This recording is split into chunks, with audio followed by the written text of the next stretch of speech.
Hey guys, SkittleRampage here. Welcome back to a new video. I do hope you're enjoying your day today. So today's video topic is why I decided to stop completing Funko Pop collections over the last like 2 or 3 years. Now, before we get started, we do have our question of the day, which is, do you guys complete Funko Pop collections or do you just collect some that you really like? So for starters, one of the main reasons why I quit completing sets was due to the just endless variations Funko would make. They would make your favorite character and then turn it glow in the dark and then turn it metallic, but then make it flocked, all at the same time of adding a chase and then another exclusive down the line. Let me go ahead and use Izuku Midoriya here in his hero suit, for example. So this was the original common we got, and then for some reason, they made it metallic and threw it in a T-bundle. Well, okay, let me not say some reason, the reason being that they just wanted to sell more of the original mold, and of course reuse it in a way to help sell that mold where it was the most cost effective. And don't even get me started on the pop and T-bundles with like GameStop, for example.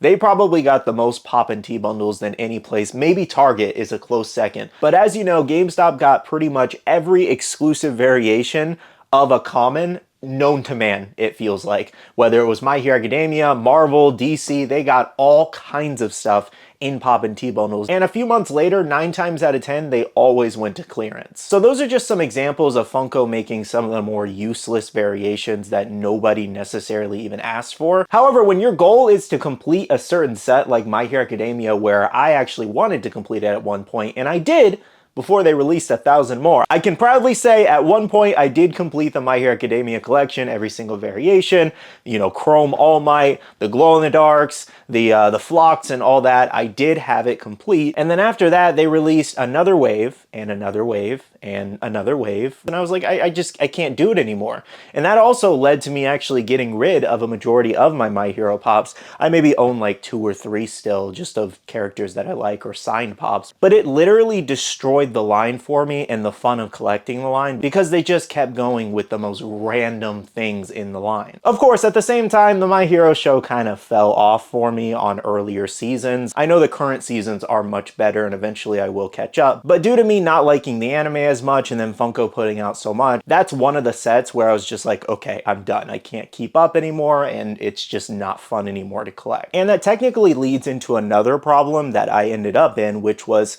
they take up too much space. When you're completing collections and you collect multiple things like I do, or many of you guys do, because I collect One Piece, but then I collect Demon Slayer, and I collect Dragon Ball, and I collect Naruto, and I collect Bleach. I was collecting My Hero Academia, but then I also collect Marvel and DC. It's so much. And then you run out of places to put these because they're constantly putting out new things. And that's not a bad thing as long as it's good, you know, products. So I came to realize that Funko's just going to keep doing this, regardless of how we feel. As you know, in the last few years, they've definitely slowed down on it, but they still do it. As you know, they've recently brought back the die-cast. They're trying to make that make a comeback for some odd reason, and it's just like, nobody asked for these. They went to clearance at Marshall stores because you produced so many and you made very silly chases that nobody wanted. And if I wasn't clear on my point last time, I do like the regular die-casts. I just think the chases are ridiculous. But yeah, back to my point, it's just random lines like that where Funko just keeps producing it and keeps producing it, and you can't possibly just collect everything you want because you just run out of space. Or at least in my case, I know people who have well over 1,000 Pops, and I cannot even imagine where they're putting all of those. Genuinely though, space was becoming a major issue because at one point I was just putting Pops behind other Pops. I was buying shelves so I could just fill them with the Pops I had, and then I would never even see those other Pops in the back. And then I came to realize, I was like, okay, if I forget that I have a certain Pop in a collection, or if I haven't seen this Pop in like a month, do I really need to own that Pop? Do I care about that Pop as much as I originally thought? So it's one of those things where I looked at it from a different point of view, like, I have so many of these Pops, I don't even display some of them. Though part of that is due to the fact that I don't have some space to actually display those, but then it just clicked in my head, like, I just have too many. I have too many of characters that I probably don't like as much as I think, but I have this mentality that, oh, I need to collect them all because I like all these characters or I like all these variations, when in reality, I just don't need them all. I can be perfectly content with one character or maybe one other variation of that character. If you were unaware, a lot of new collectors actually run into this issue down the road. I've talked to many people where they said early on, They were just buying everything because they liked it. Be like, oh, I saw that character in that movie that one time. I really like that character, so let me buy the pop. And then 2-3 later, they're like, why did I buy this? And I'm 100% guilty of this too. When I first started collecting, I was collecting so many characters just because I saw them in a movie and I was like, oh my gosh, I love that character. Like, I had Black Panther pops at one point, and he's not even my favorite Marvel hero. I just like Black Panther because I saw the Black Panther movie, you know? Then I had Green Arrow, which I love Green Arrow, but I had Superman pops, I had Flash pops, I had Batman pops and all this. And I do love all of these characters, but sometimes just because I love these characters doesn't mean I really need a bunch of merchandise of them. I can just love the characters in their respective TV shows or movies. Now, in the last 2-3 years, you guys have probably seen a lot of videos of like different portions of my studio here. I'll be doing a cleanup video, and in that video sometimes I'll be like, oh, I actually don't need this pop as much anymore, so let me get rid of it. And I've also done videos where going through my collection and getting rid of pops I just no longer need. I like to do those videos because it helps motivate other people to kind of go through their collections and, you know, get rid of some stuff, use the money, and, you know, get something else they like more at this moment. I don't think there's anything wrong with swapping out your collection. It's normal, in my opinion.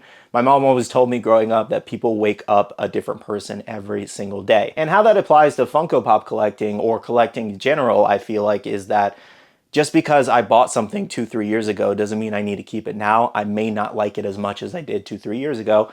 In this case, the My Hero Academia collection, as I did get rid of about 99% of the collection. It's just something I decided that no longer brings me any joy to collect. I don't care about them anymore. I cared about them all that time ago. I loved them at that point, but I don't love them as much anymore, so it's time to let them go. And I know I'm gonna get those comments like, oh, well, maybe you should just be buying what you love.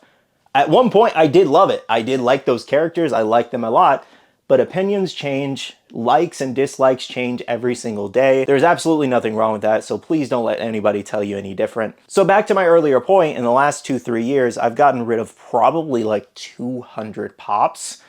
Just random variations, sets I no longer want anymore, and it's actually felt really good to do. It feels like a little cleansing, if that makes sense, because I can use the money to buy other things I'm interested in, and I'm not just pouring money into sets that I just don't really care about anymore. And with me moving in about a month, I've been cleansing the collection a little bit more. I am still buying pops, don't get me wrong. I'm not getting out of the hobby entirely. I'm just cleansing my collection and reevaluating my current likes and dislikes, so I'm not just holding on to something to hold on to it. But don't get me wrong though, guys, there are still sets that I do complete and I do like. Like, I have the completed Arrow collection from the television series. I have the completed Smallville collection where I'm trying to get all the autographs. So trust me, there's still things I am working on completing. And let me clarify that it is 100% okay if you want to collect every single pop in the collection. It just doesn't work for me. But if it works for you, I love that for you, and more power to you, of course. Well, that's pretty much everything I have to say on the topic today. Thank you so much for watching. I kind of just wanted to talk about this because a lot of people ask me, well, why are you getting rid of so many of your pops, or are you getting out of collecting? It's not that at all. I just need to downsize. I just really needed to sit there and reevaluate my collection to make myself a much happier collector and have the things I currently like versus hoarding a bunch of things that I don't like. With that being said though, if you did enjoy this video, please do hit the like button down below. I'd really appreciate it, and subscribe and click that notification bell if you're new here. I do want to end off the video by saying a big shout out to the wonderful Patreon supporters of the channel. You guys are amazing for supporting myself and the channel. If you guys are interested and want to check out the Patreon, the link is down below. We have a Patreon-only Discord where we share a lot of information, news, restocks, updates, links, and more. And finally, make sure to follow me on all my social medias at SkittleRampage over on Twitter, TikTok, Instagram, and my Facebook page, so you can stay up to date. All right, love you guys. See you guys in the next one. See you guys later. Bye.